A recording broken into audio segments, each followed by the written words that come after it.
Welcome to the brand new Draymond Green Show YouTube channel. Hit subscribe so you don't miss out on any of our content.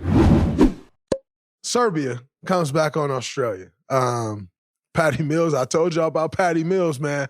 Patty Mills and FIBA. Y'all realize Patty Mills couldn't get off the bench on like 3 different teams this year.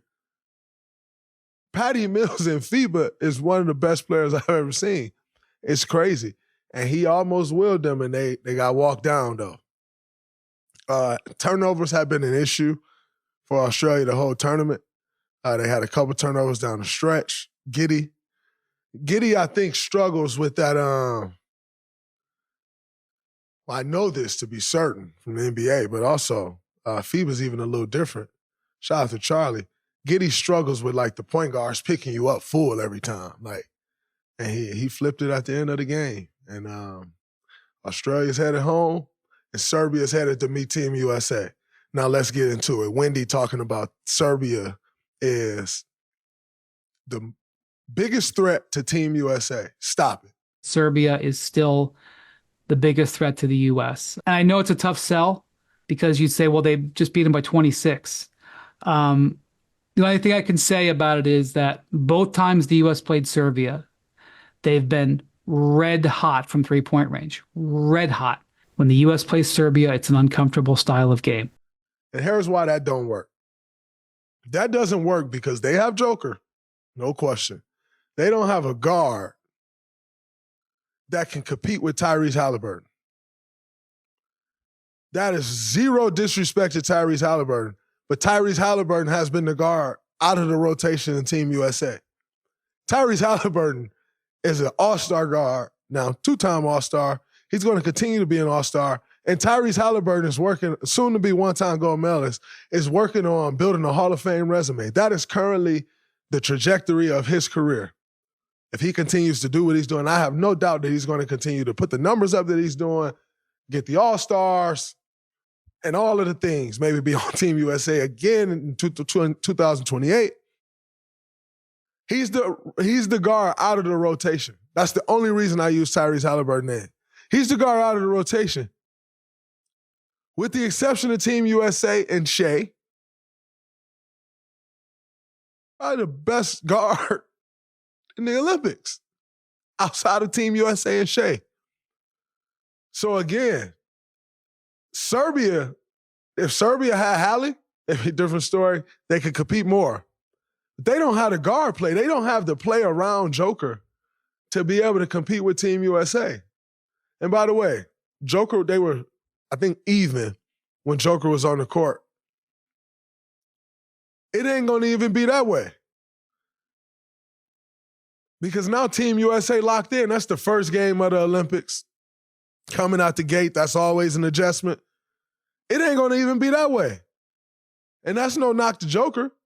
But them guys around him, it ain't going to do it. No chance. So, there's that. Wendy, I totally disagree with you, actually, because the next best team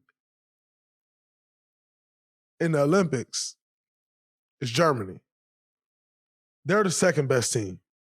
The gap between number 1 and 2 is very significant, but 1 and 2 is Team USA and then Germany.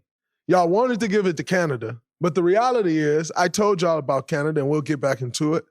Y'all wanted to give that to Canada, but they don't have the continuity that the Germanys have, that these guys have been playing together for 10 years. Canada just now coming, but they still don't have the level of talent Canada still doesn't have the level of talent that Team USA has. So the problem that they have is coming together a few weeks before like Team USA do. That's never going to work. It's never going to work. They depend a little bit more upon Dylan Brooks scoring. He had 2 points. Jamal Murray didn't have a great Olympics at all. Jamal Murray is an elite player. If Canada's going to compete on a level with Team USA, Jamal Murray has to be playing at an elite level. So I'm only saying these things to really try to help y'all understand, like, stop the noise. Like, stop trying to compare people to the United States of America in basketball. And stop trying to make it like these teams can compete with Team USA. They can't. And Team USA is getting away with a lot of stuff. Like, I still don't understand the rotations. The only thing I understand about the rotation is that KD, AD, Bam, and Anthony Edwards are going to play together. And to me, I think the one way to explain the rotations are they want those four players together. And so when you look at like Joel in the lineup, they're out the lineup and like the different things, that's also a byproduct of those four guys being together. To